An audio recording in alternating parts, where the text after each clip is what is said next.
This is the wash from our rumble. So let's find out what flavors pulled into the distillate.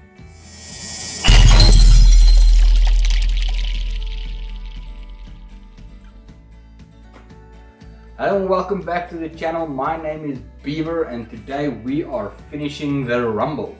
Now the rumble, if you can remember, is our honey, brown sugar and fig combination, where we divided the sugars up within the wash into 3 different parts, where 30% or 33% of the sugar came from the sugar, 33% came from the honey, and 33% came from the figs. If you want to check the full recipe on how we did this wash, please check it up in the description box or up in the link right over here. We let this baby ferment out to completely dry, all the way down to just below 1, and we ended up with this wash here. Now the wash we put into the boiler by filtering it through a screen so we can catch any of the big particulates so nothing gets stuck in my element and we get scorching. Once we did that, we brought it up to a boil, we capped it, and then we waited for first drips. The moment we got first drips, we added we put the still into reflux. Now why do I use reflux? Well, I did a video a while ago where I use reflux to clean up my cuts, similar to what a Genio does when it makes its cuts. I use reflux to get the column nice and balanced. Once we had the column nice and balanced, it takes about 15 minutes.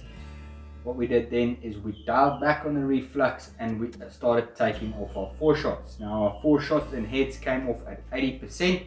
Reason why I took it off so low compared to the previous times when I took off my 4 shots on my head that are quite higher ABV is I want to take this run down in ABV so I can get a lot more flavor. Because remember, the higher your ABV becomes, the less flavor you're going to pull out of your wash. And because we have very delicate flavors within this wash, meaning honey and figs, we wanted that flavor to carry over. So the majority of the run we took off at 70% or below. So after taking off 4 shots and heads, as you can see here, at 80%, we started doing our cuts. Now into the hard cut we went. When this came off the still, it had quite a peppery smell and taste to it. Yeah, it's been standing around now for, I think it's about 5 days. In the jars, first day I had the jars slightly open to allow any of those volatile chemicals to evaporate off, and then I just closed all the lids up and allowed it to stand and rest. What we're going to do now is we're just going to run through all the flavors quickly and see what we ended up with. Our first jar came off at 70%, second jar 75%, third jar 72%, fourth jar 65%, then 60%, then 45%. I hit the tails. I once again turned my still back into full reflux, allowing us to pull that last little bit of flavor out, and we took the last jar off at 30%. Now, if I can remember correctly, the flavor on jar number 6 was quite tailsy, but hopefully we can still use it.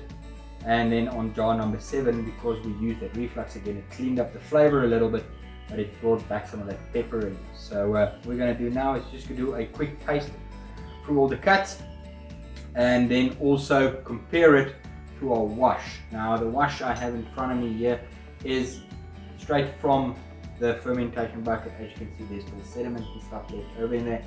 And what we're going to do now is we're just going to do a quick taste on it and then see how much of the fig and honey flavor from the wash pulled into our distillate. Because that's a question you get a lot when guys ask about fruit brandies or any type of distillate, is how much of the flavor can you actually carry over in the distillate. And the answer is you don't really get a lot of flavor, but you get hints of flavors that allows you to build the flavor profile. Now I'm hoping to get a little bit of fig and a little bit of honey, but we'll see what happens. So what I'm going to do now is, what we're going to do now is quickly do a taste test of the wash, do a little bit of a sniff, and then we'll compare it to our cuts and see what flavors we pulled in at what stages. Expecting the honey to come in first and the figs to be later on in the run, so we'll see if that plays out like I'm guessing. as stated in the beginning of the video, this did ferment out to completely dry, so you can smell that peppery fig smell. Not a lot of honey, but a very boozy smell to it.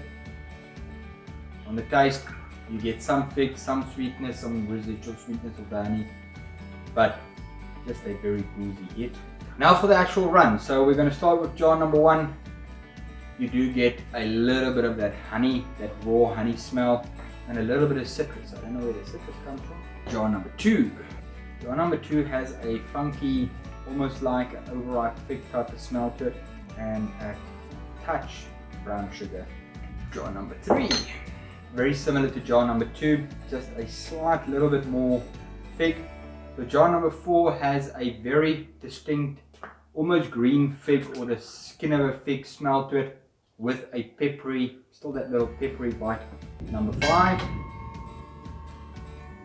very distinct fig smell, sweet, almost like preserved fig sweetness. And remember, this is at 60%, so there's a lot of flavor in this. Now, like I said in the beginning of the video, at this 45% mark, or jar number 6 mark, we started pulling into some tail, so it had a very funky smell to it.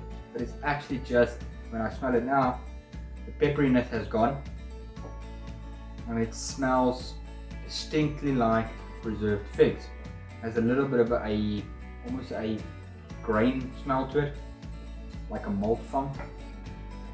Yeah, pretty good. Definitely goes into the cuts. Now jar number 7, when we compressed our tails, once again, video down in the description or up in the link here on how I use reflux to do this. I'm pretty sure we're not going to use this in the final product, or maybe just a tiny bit, because this has a very soapy, peppery smell to it. I just want to taste it to see if that's more on the nose than anything else. Has a very sweet taste to it. But yeah, I don't like the smell. I might use just a little bit to get that sweetness back in. So let's blend everything together, check what our ABV is, calculate how much water we need to add it to cut it or to proof it down, and then we're going to age it. Now I've been asked a few times, why do I pour my liquor between the 2 buckets up and down? And I don't just pour it over once. The reason for me to do that is to aerate it, or to remove some of those volatile smells. Now I don't know if it works. I was just taught to do it that way, and yeah, we're doing it for so long. What we ended up with is 1.4 liters of product. So let's quickly check the alcohol content of the product so we can see how much we need to proof it down. Let's do a quick final taste of the product. It's sitting at 62%, so it should be fine just to taste it. A very delicate smelling spirit. Smells very sweet. The fig comes through beautifully on the taste. That pepperiness is gone. Very, very happy I made this, and I will definitely be making more of this. What we're going to do now is just proof it down to 50%. For the aging on this, I'm thinking of going straight Korea, because I think that the Korea wood will add a very nice sweetness to it, but I'm not going to age all of it. What I am going to do is I'm going to age half of the spirit on Korea wood. The other half I'm just going to leave as a white spirit, because I like the flavor and I think it's going to go well in a couple of cocktails. Divide it up half and half into these jars. Sorry, I have to speak a bit louder because we have just been blessed with a little bit of rain, and having a zinc roof does make it a bit more difficult to hear. So sorry if the audio quality is bad, but yeah. For the aging, like I said, we're going to be using some Korea. Now the Korea wood I'm going to be using comes from Prohibition. I've had a couple of questions about this. It's Prohibition home brewers here in South Africa, and they manufacture or make this Korea wood, and I absolutely love it. He has now sent me the medium toast as well as a dark toasted wood. So for the first time I'm going to use some dark toast and medium toast to age my spirit. We're also going to take a little piece of untoasted and char the living crap out of it. Now if you're from South Africa and you have not yet tried this Korea wood, I would strongly suggest you give it a go. It adds a wonderful sweetness to your product. Cool, so let's get our charred piece into our spirit. Now I've been asked this once again a few times, why do I always put a charred piece in? The answer is quite simple. The charring on it, that charcoal on the outside, acts like a filter. It pulls in the funky flavors and allows you to have a more rounded, more balanced spirit. So yeah, that's why I use charring of exactly the same wood in my spirits. I don't charcoal filter it afterwards.